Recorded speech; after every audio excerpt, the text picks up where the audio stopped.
Alam mo ba na may kapangyarihan ang 13th month mo? Ha? Paano?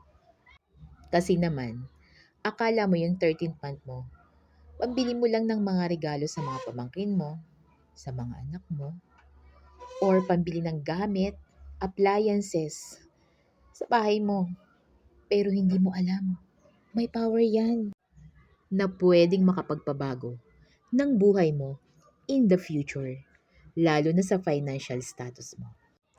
Ang tanong, ilan na bang 13th month ang dumaan sa mga kamay mo?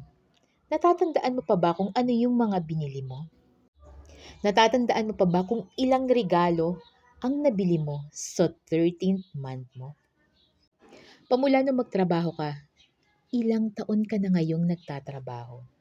At ilang 13th month na ang dumaan sa mga palad mo? Hindi mo na matandaan, no? Hindi mo na nga maalala kung ano yung mga pinagbibili mo. Pero, alam mo ba na yung 13th month pay mo lang, itabi mo at hayaan mo lang siya doon? Pwedeng makapagpabago ng future mo. Yes! Totoo yun. At nandito yun. Nandito sa libro na to.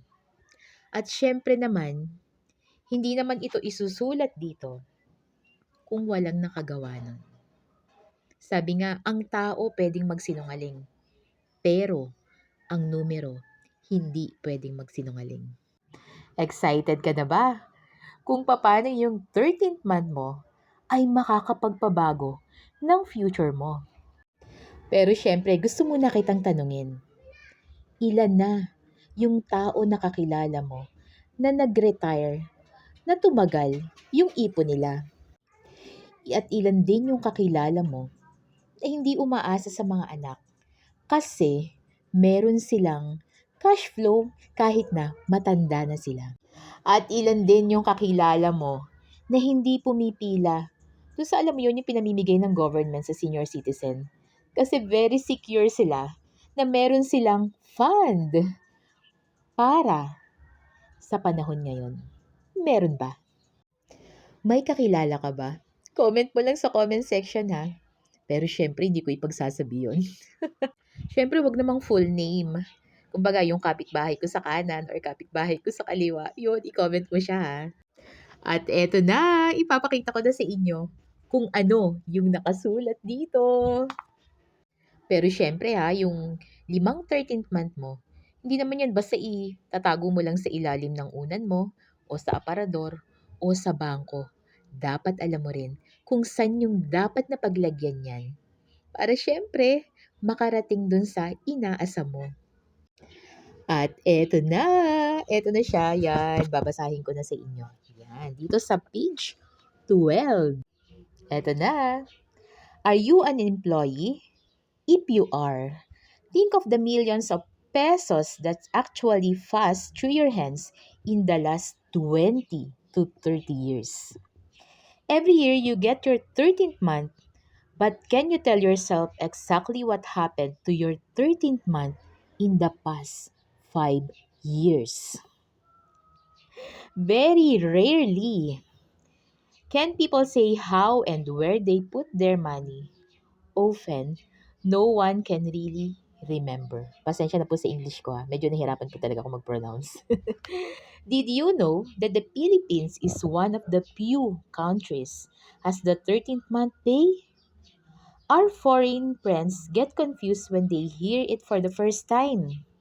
They wonder how we can have a 13th month salary when there's only 12 months in a year. Oo naman.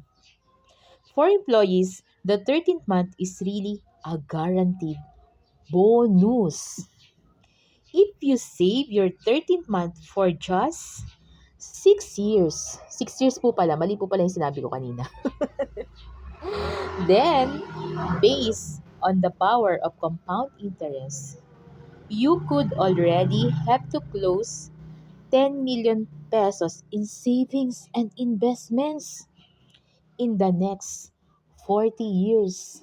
Imagine, di ba, kung 20 years old ka nag-start na magtrabaho and then sa 60 years old mo, meron ka ng 10 million, kung naitabi mo lang yung 13th month mo. Galing, no?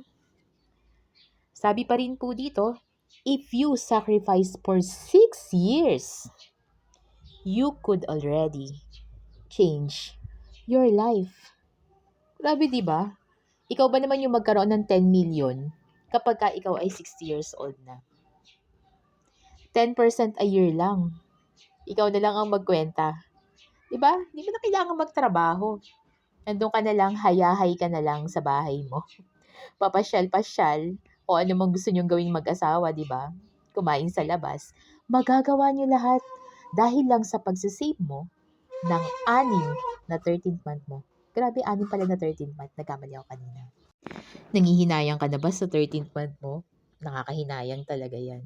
Lalo na kung ngayon, 'di ba? December 18, 2023, yung natanggap mong 13th month, ubos na. Talagang nakakapanghinayang kasi hindi ka na makakapag-start, 'di ba? Pero, syempre, may pag-asa naman, 'di ba? Alam mo, dito sa IMG, meron kami pinaprovide na mga klase. Libre lang yun. Membership orientation, ay grabe, matututunan mo. Sobrang dami mo nang matututunan doon. Pero, kung gusto mo talaga matuto ng mas malalim pa tungkol sa dito sa The Secret to Saving and Building Your Future, syempre, dapat mag-enroll ka kay IMG. At kapag ka nakapag-enroll ka na, provided na lahat ng mga kailangan mong malaman. Yung mga kailangan mong matutunan, ay grabe. Message mo lang ako at alam mo, sobrang liit lamang ng membership ni IMG kumpara dun sa matututunan mo. At dito sa IMG, walang pinipiling edad, walang pinipiling estado sa buhay. Kagaya ko, 'di ba? Alam niyo naman kung ano ako, 'di ba? Lalo na sa mga followers ko, wala silang pinipili. Ang gusto lang talaga nila, yung heart natin, yung kagustuhan natin na matuto. At dito sa IMG, unlimited ang mapapag-aralan mo. Kaya nga 'di ba? Malalaman mo yung secret, 'di ba? The secret to saving and building your future. Kaya, ngayon na nalaman mo na may kapangyarihan ang 13th month mo, alam mo na kung ano ang gagawin mo next year. Siyempre, kung ubos na ngayon, wala na talaga tayong magagawa doon. Pero meron pa namang next year, di ba? 2024, 2025, 2026, 2027, 2028, 2029, pailan na ba ako? At yung 6 na yon, 6 na 13th month mo, ipunin mo lang at ituturo sa iyo ni IMG kung paano mo iipunin yon, hindi sa ilalim ng unan ha, at hindi rin sa bangko. Dito sa IMG, malalaman mo yung lahat ng secret, di ba? Kaya excited na ako na makasama ka sa aming community. Sobrang excited na ako na makasama ka sa mga klase ni IMG para sabay tayo matuto ng maraming bagay, di ba? At lagi mong tatandaan na kahit gaano kaliit ang kinikita mo, may pag-asa kang umasenso basta alam mo kung paano. At yon ang pinoprovide ni IMG, yung malaman mo kung paano tayo sabay-sabay na aasenso. Have a good day, everyone!